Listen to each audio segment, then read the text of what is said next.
Hi everyone, welcome back to my channel.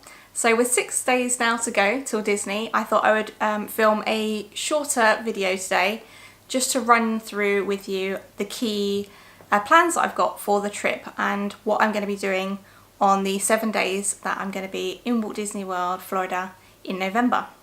So a few weeks ago in a store in Kingston called Typo, I saw this, which is really cool. It's got little Mickeys on it and it's a perfect size document holder for all of the printouts that I need to take with me. So I shall just open it up. It's got a gorgeous little Mickey tag here as your zipper. I think it cost me around £12, so I believe they're still available. And this is my spreadsheet plan. I tend to plan things with spreadsheets just because it's easy for me to see and run through. So I use a lot of different online tools to help me plan, and there really isn't any low or slow seasons at Disney anymore. The parks are busy almost every month. So it's really important to plan ahead and have an idea of which parks you want to do on which days, what you want to get out of each day and what the key things you want to cover in your trip. So for me, this is the first time going to Disney World when the Christmas decorations will be up. Christmas is quite a big theme as part of my trip. So on day one, I'm off to the airport, Gatwick, and I fly to MCO in Orlando, Florida. And I arrive there their time at about 5 PM, which would be about 10 PM, 9-10 PM UK time. So essentially I'm going to get dropped off at the airport, do my flight, and then I get on the Magical Express to my hotel, which is All Star Sports. I'll check in, probably take my case to my room, and then nip back to the food court and grab some late dinner. It probably will be pizza, and then have a good night's sleep ready for my first full day. So my first full day I'm going to call day 2, and I am off to Animal Kingdom first thing in the morning, particularly because Pandora is the big new environment and area within the parks since I went in 2015. So that's a really big draw for me and something I want to tick off at the very beginning of my holiday. And then I've built in times to go back and revisit it throughout the trip. So I'll be visiting Animal Kingdom in the morning, Hollywood Studios in the afternoon. There are 2 rides there that are kind of my most favourite rides across all the parks, which is Tower of Terror and Rock and Roller Coaster. And then I'm going to head over to Magic Kingdom in the evening to see the Happily Ever After fireworks, which are the newer fireworks which replaced Wishes earlier in the year. This will be the first time that I've seen that, and it will also be the only opportunity for me to see it because the other evenings when I'm going to be due to be at Magic Kingdom, they have a Christmas party, so those fireworks won't be showing on those nights. So again, really good to understand where all the different events happen throughout the week to make sure that you don't miss something that you later in the week can't get back to do. So that's day 2.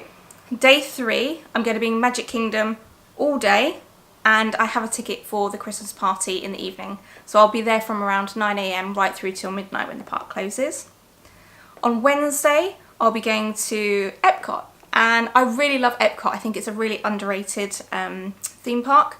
It has 2 key areas to it, kind of Innoventions and Future World, and that's all kind of sci-fi and environment based. And then the top part is all to do with the culture and countries, and they have lots of pavilions where you can go and meet people from those countries that are currently working at Walt Disney World. It's a really great park for education for children. So I'll be spending the day there, and I also have a seat reserved as part of a package to see the Candlelight Processional, which is a full choir, orchestra, and a special guest speaker who will be narrating, I believe, the Christmas story. So I've never done that before. I've heard really good things about it. Really excited for that one. On to day 5, which is the Thursday. I'll be going back to Animal Kingdom for a full day. And when that park closes, I'll be heading over to Disney Springs. Disney Springs is the large eating and shopping area, which is separated out from the parks, and that's open till sort of 2 o'clock in the morning if people want to go out and have drinks and cocktails and dance. There's some clubs there and things like that, sort of jazz clubs. So I'll be heading there for dinner in the evening. And then on day 1, 2, 3, 4, 5, 6, which is a Friday, I'm going to be heading back to Magic Kingdom because I think I'm going to need 2 full days at that park to try and cover off all the things I want to do. Believe it or not, on this 4th trip there'll still be 3 or 4 rides that I'll be doing for the very first time, even though they've been there all this time. You just can't squeeze it all in, and you have to prioritise on what you want to do. But this time for me, I really want to cover off some of those rides that either I haven't done for a long time because they've been going through refurbishments. So Pirates of the Caribbean I haven't done since my first trip in 2003. And I've never done Country Bears Jamboree and the Tiki Rooms. And I know they're some of the lesser well-known attractions, but I'd love to tick some of those off and do some things for the first time too on this trip. So I'll be in Magic Kingdom till about 6 to 7 o'clock that evening because there is a party going on. So I'll actually be asked to leave the park if I don't have one of the special party bands. So that evening I'm going to head over to Hollywood Studios. Because in Hollywood Studios, as it's now Christmas time, they have a special fireworks and projection show called Jingle Bell, Jingle Bam. They've also got a new projection show on Tower of Terror, so I'm going to try and squeeze both those things in on that visit on day 6. And on day 7, which is my last full day, I'm going to be resort hopping. So one of the great things you can do during the Christmas time is visit the resorts, the different hotels, and check out their Christmas decorations. And I hear that Grand Floridian has a really great gingerbread house, and there are some fantastic Christmas decorations around some of the hotels that you can walk to from Epcot.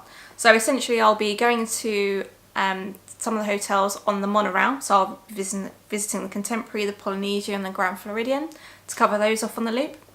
And then once I've got around all those, get on the monorail and travel all the way over to Epcot. I'll walk through Epcot Park, possibly do a few rides, and then walk around the hotels within the Epcot vicinity, so that's the Boardwalk, the Yacht Club, and check out some of those hotels and their decorations.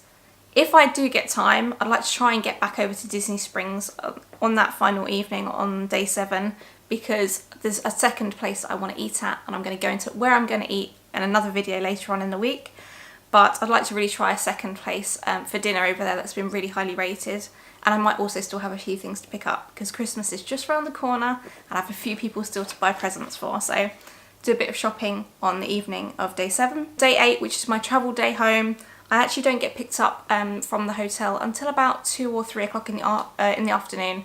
My flight is at 8 PM in the evening, US time. So I say US time, Eastern time. I'm going to head straight over to Animal Kingdom, I think, first thing in the morning, and just cover off that park for a few hours, have a leisurely stroll around. The park is massive. It's sort of 2 or 3, maybe even 8 times bigger than Magic Kingdom. In terms of space, it's an expansive park and it takes a long time to walk around.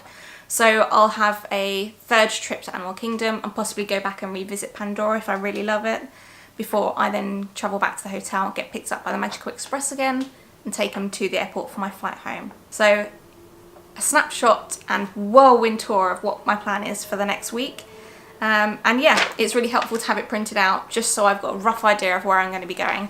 I have planned things to a bit more detail than this, but if I wake up one day and I just don't fancy doing something, then I'm not going to do it. But I'd rather over plan and make sure I have the best chance I can at ticking off the things I really want to do than going with no plan at all, winging it, going to Magic Kingdom on a Saturday, which is just really not recommended because it's so busy, and actually hitting Magic Kingdom on a Tuesday and a Thursday when we know through historical crowd levels that actually it's a quieter day. So do your research first, like I have. If anybody wants any help planning a holiday, let me know. I'm more than happy to try and give you some pointers and tips, especially if it's your first time, just to make sure you get the most out of it. Tomorrow I'm going to try and record another video and probably go through the places that I'm going to eat at, because for a lot of people it's not just about theme parks, it's also about the dining, the food and drink. So next video tomorrow.